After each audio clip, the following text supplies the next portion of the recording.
Right now, I want to talk about Oddity while it's still fresh in my mind. I watched it this morning.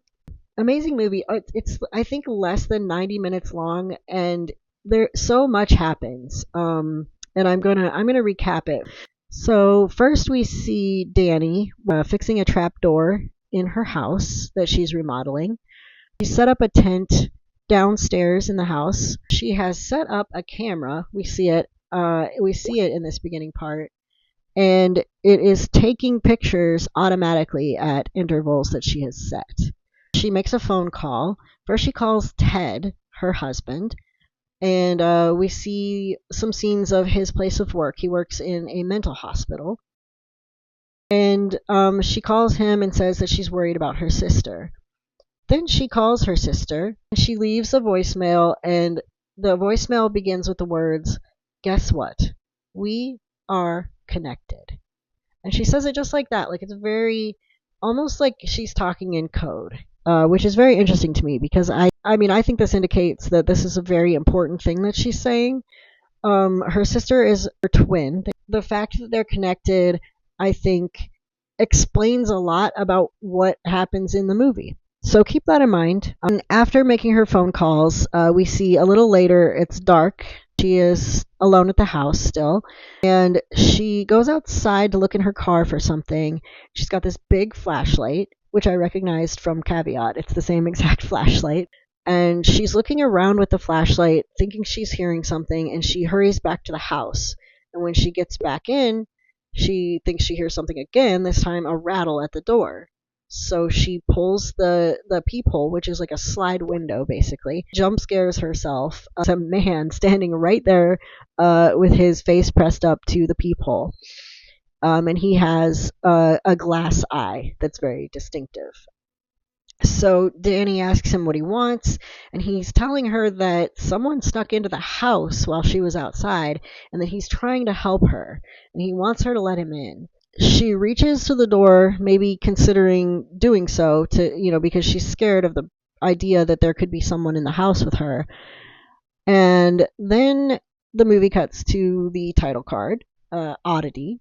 Everything is so detailed. This is again why rewatching movies is so fun. I was looking at the artwork that the patient is working on. I'm going to call him the artist because I don't really know the character's name. He's working on artwork and he hears some scary sounds. He looks out his door, and then there is a body and a lot of blood. And he picks up something from the body, cleans it off on his shirt, and we see that it is the glass eye. Now, we're at a shop called Odell's Oddities, and Ted walks in, and he talks to the shop owner, who looks just like his wife except has blonde hair. And her name is Darcy. It turns out she is Danny's twin sister. And she tells him a story about a haunted bell that calls a bellboy's ghosts. And he's like a not very nice guy, apparently. And Ted immediately says, "Well, ring it. Let's ring it. Let's ring the bell." Because he does not believe in ghosts, and he made that very clear. He does not think anything's going to happen. And Darcy shuts that down right away. She's like, "No, we're not going to be doing that." Then Ted gives her the gift that he came to give her, the glass eye. Ted leaves, and then we see Darcy pull her gloves off and put her hand on the eye, and she sees a few flashes of things. She sees another flashlight through a window, and she sees Olin Bull without his eye, and she sees a terrifying face that comes clearer and clearer, and finally we see it. I can't describe. This is the image that made me want to watch all of these movies. I saw this mask, and I was like, that is the most terrifying masked face I have ever seen in my life. I need to watch this movie. And yes, it is very scary. Something about the way it's all white. It's just a plain white face, almost it's as expressionless as a mannequin. It's smiling a little bit, I think. And the eyes are smooth like a mannequin's eyes, but they've had large pupils drawn onto them, in like sort of smeared ink. My God, it is indescribable how terrifying it is to look at this weird face with these big dot eyes that just look like they're crazed and staring at you. Um, Darcy takes in all of these visions that she's getting from touching Olin Bull's glass eye, and she begins to weep into her hands. Then she rushes to the back of her shop where there's a large wooden chest. And we switch from that scene to Ted and his girlfriend Yana. Yana is explaining that she's terrified of staying at the house because she thinks there's ghosts, and she shows him the camera that she found, which was Danny's camera, and she tells him she's seeing Danny's ghost in the pictures. Ted, of course, completely disregards this, and then he's like, "What's that chest?" She shows him, "Well, this chest came in the mail. It's from Danny's sister. I can't open it. It's locked, so I don't know what's inside it." And he's like, "Well, maybe she's inside it." Like joking, right? And then Yana looks out the peephole, the same peephole as before, and she says, "Nope, she's outside." And Ted is like, "What?" Like, "Yeah, your dead wife's sister, twin sister, is outside," and they invite her in. They're like, "What are you doing here?" She's like, "Oh, you said I should come and visit on Danny's anniversary." And Ted is like, "Oh, I didn't mean that you should come now. I'm actually going to work and Yana is leaving." And she's like, "Oh, well, I'm here now, so why don't I stay?" Like, "You'd be all alone." And she's like, "I don't care. I want to stay." So Ted, he says, "Sure, why not? Go ahead and stay," which makes Yana pretty upset. And she decides she's going to leave anyway. But later, she is ready to leave, and she's looking for her keys and cannot find them. Oh, and Darcy has opened the chest and brought out what was inside it, which is a full-sized man carved out of wood, with his mouth open like he's screaming. He looks angry, and he's just sat at the dining room table with his hands on the table, just screaming silently into the void. And Yana says something along the lines of, like, "Why'd you take it out of the box?" Darcy very casually says, "I didn't." Okay. I think I've forgotten to mention, but Darcy is blind. Yana, being stuck with her because she can't find her keys, she finds out way more than she wanted to about Darcy, and Darcy explains that she can read objects and that she read the glass eye of Olin Bull and found out that Olin Bull did not kill her sister, and that someone named Ivan, who works at Ted's hospital, killed her. And Yana is shocked and kind of freaked out and wants to leave. So she calls Ted and tells him that Darcy said that Ivan from work was the one who killed Danny.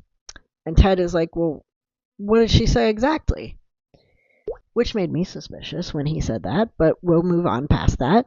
But Yana, not suspicious, just says, "Exactly that.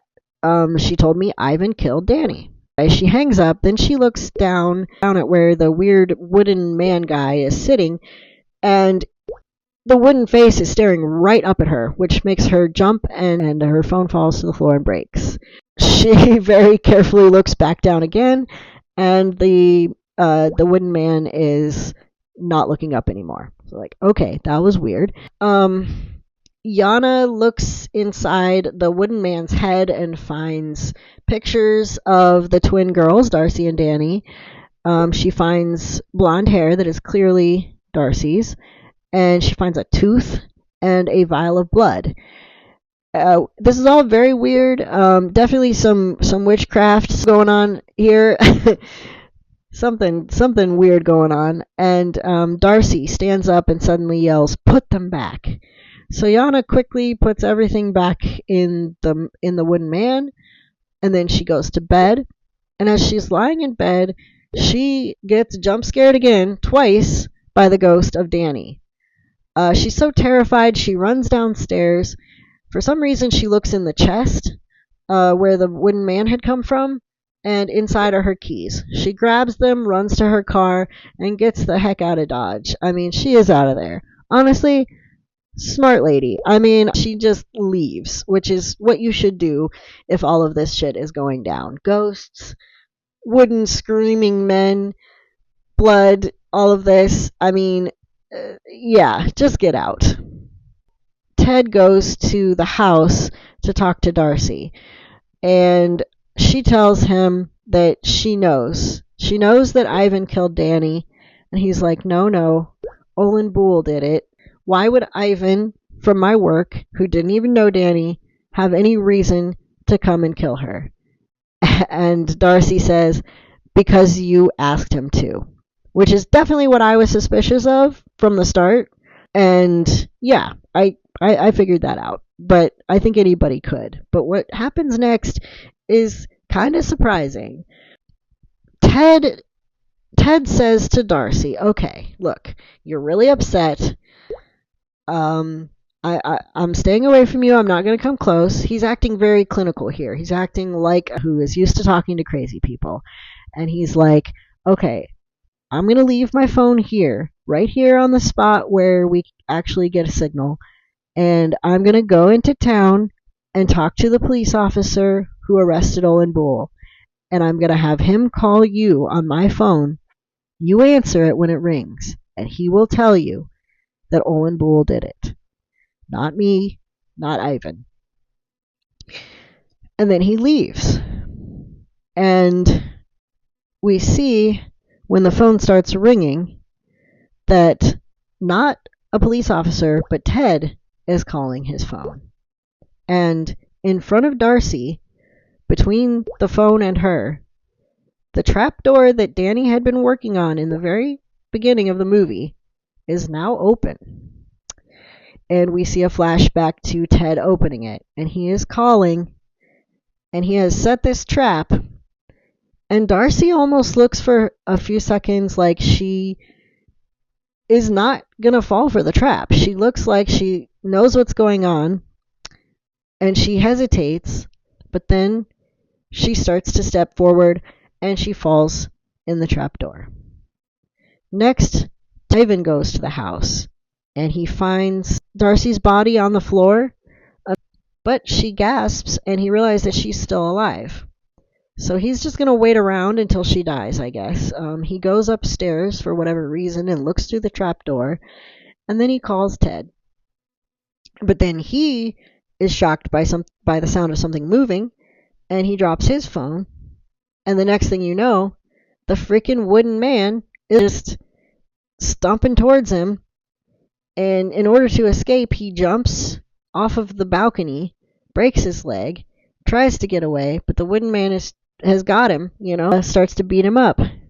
Then Darcy looks up, and she sees a vision of her Danny looking down, smiling at her through the trapdoor. She dies at that moment. The wooden man is just left standing over Ivan's body.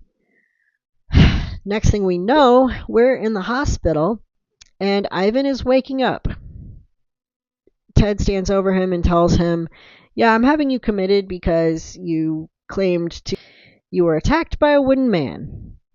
And Ivan, clearly terrified, says, yeah, that's what happened.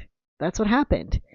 And Ted says, well, if that's what happened, then how come I was able to burn the wooden man? He wasn't alive. He was just a wooden thing, and I burned it. And then Ivan asks for a priest because he wants to confess. He says if he doesn't, he'll be in hell forever. And then Ted says, there's no such thing as forever, and there is no hell. Which is an interesting thing for him to think, because he is a very bad person. And I actually also don't believe there is such thing as hell. Yeah, I think that hell was created in the minds of people who want justice, with people like Ted who are just blatant murderers and just don't give a shit about anybody. And I wish that hell did exist for people like that, but I really don't believe it does. But regardless, Ivan believes in hell and he's very scared. But Ted just leaves him there. I see one of the patients who has like leather muzzle covering his mouth turn around because he's hearing the keys rattle in his door. And then we back to Ivan's room. The door is swinging open. He looks up at the ceiling, and then he looks down at his own feet and is jump scared by another patient being there. And the same patient who used to have the leather muzzle now is unmuzzled, and he looks at the bare feet of Ivan that are right next to his face right now, and then he bites. So I don't know exactly what happens to Ivan. He might end up dying, but well, that's left ambiguous. So he could just be stuck in a hospital with the patients that, as you see throughout the movie, he clearly bullies them. Either he gets killed by that patient, or his fate is to just endlessly being attacked by his fellow inmates as he's trapped in this mental hospital. So who knows? Possibly a fitting ending, probably better than just being beaten to death by a weird wooden man. Also, he has to deal with the trauma of remembering that a freaking like wooden fairy golem creature is real, and it came to life and it beat him up. So that's terrifying. Yeah, so that's his life now, for however long it lasts. Ted, on the other hand, he's driving home. This has all happened in one night, by the way. Again, it's not a long movie. It's only 90 minutes, but my God, did a lot happen. But yeah, so Ted, after letting the other patient attack Ivan, he's driving home, and he's listening to a voicemail left by Yana, which basically says, "Do not call me. You're awful. You left me there in a murder house. I'm never coming back. I don't want to speak to you. Do not call me." And again, clap, clap, clap, clap, clap. I love you, Yana. I love that for you. I'm glad you got out. We still don't know the answer to the question of whether she was a patient or not. We don't know much about her history, but I don't need much more to love her. I just think that she is very smart to believe enough in ghosts to freaking run the fuck out of there, and that she believes enough in her own self-worth to leave useless, freaking selfish Ted, which he's an asshole, so I'm glad that she left him. And anyway, Ted listens to that. He looks a little sad and disappointed. He goes into the house, and he notices that a package has been delivered. He picks it up. It says from Odell's Oddities, so it came from Darcy's shop. And he opens it, and inside is the haunted bell that they had been talking about when he first went to her shop. And at the time, she had told him, if you ring it, this bellboy ghost will show up, and he did not believe her. So now he sets it on the table, and he really looks at it, and he really thinks, and he hesitates as he holds his hand over it, like, do I want to ring it? What will happen? So this makes me think that he is kind of scared that ringing the bell will bring the ghost of the bellboy. But he rings it anyway, and he looks around. He looks a little hesitant. He looks a little jumpy. He's hearing creaks and noises. I mean, normal stuff to hear in an old house. The very last shot in the movie, Ted is smiling, smirking to himself, thinking that he got away with murder twice, maybe 3 times if Ivan dies, and that ghosts aren't real. And the camera pulls back from his stupid, smug face, and standing right behind him is the ghost of a bellboy. And the music plays, the credits roll, and that is it. That's Oddity. It's fascinating. It's a good mystery. It's got some great visuals, just like Caveat did. Again, that mask is the most terrifying thing I've ever seen. Ivan is horrible. I hate him. Great for a villain. Ted, even worse because he's a freaking psychopath. I hate him too. And I feel like the ending is a little disappointing because you definitely want to see these guys get their comeuppance, but I also thought about it a little bit longer, and I was like, Ted, he killed his wife because he didn't want to divorce her because he wanted the house.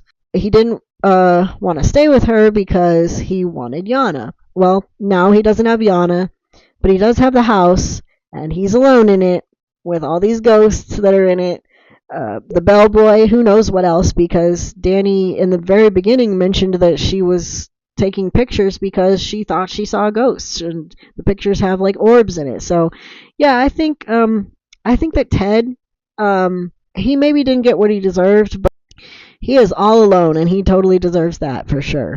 Yeah, well, so that's the storyline, and it took way longer for me to talk about it than I thought it would. But it, again, just so much is packed into this movie. I mean, I was trying to summarize. I skipped over some stuff, and there's still so much more to talk about. So if you love really layered, deep movies that you can watch again and again and find more stuff in, then I cannot recommend this movie enough. Just like with Caveat, I was left with some questions at the end. The main question really being, why did Ted bring the glass eye to Darcy in the first place? Everything kind of leads out from that. Darcy admits that she thought that Olin Boole killed her sister, and then she ended up killing him. I mean, his head is gone. I don't know what she did, but his head is gone. She thought justice had been done. She thought that her sister's ghost had been laid to rest. And she wouldn't have found out that Ted was with someone if he hadn't mentioned it. And that was, I think, her first clue, thinking, like, wait, something isn't right here. Something's suspicious. Like, it's weird that he's with somebody. It's, I think, about a year since Danny's death. I think she finds out that they'd been dating for like 3 or 4 months or something. So she's like, wow, that was really fast. So that's what gets her suspicious. And then when she has her vision of Olin Boole witnessing Danny's murder, then she really gets confirmation that, oh, Olin Boole didn't do this. I saw who did it. It was this guy Ivan in this horrible mask. Later, also when she tells Ted that she knows that he told Ivan to do it, there's a ring sitting next to her while she says all that, and I'm thinking that she found Ted's wedding ring and confirmed through that for sure that he had told Ivan to do it. I don't think she just put 2 and 2 together. I think she had to know before she made her decision on what to do. Which really begs the question, did she mean for the bellboy to kill him? Because she mailed the bell, and it would have had to been before she touched the ring and found out.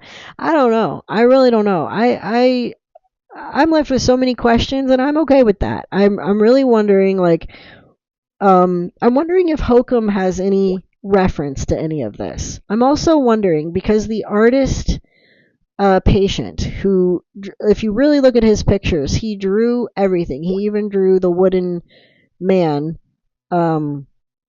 which Ted looks at kind of in shock, and he's like, wait, how did the artist know that how did he know about the wooden man? He's never seen it. He hasn't been out of the mental asylum, So, but there's also, I believe amongst his art, there's a picture of Ivan in the mask with the hammer.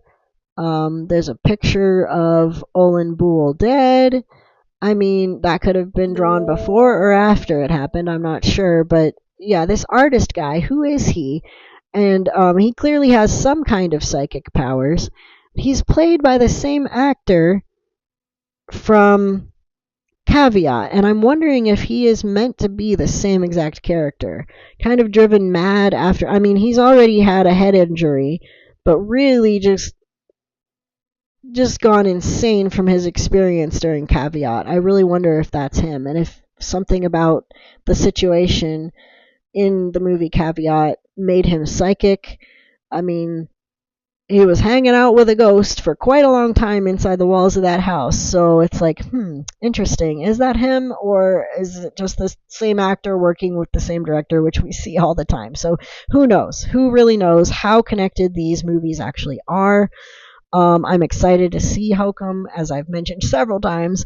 But now I'm really excited to find out if there is any connection, because we also see a very similar rabbit in the Oddity shop to the rabbit from Caveat. It's not the exact same. It has cymbals instead of drum. What else that might be connections? I mean, obviously there's the same flashlight, which I keep fixating on. The exact same flashlight. Yeah, connections all over the place. I mean, obviously they're also both set in Ireland, so there's that. They're filmed at the exact same location, which I really was curious. Like, what is this house? What is this really cool? It's the house in Oddity is a square with an inner courtyard that's a square. Like it's like it's drawn around the courtyard, which is so fascinating to me.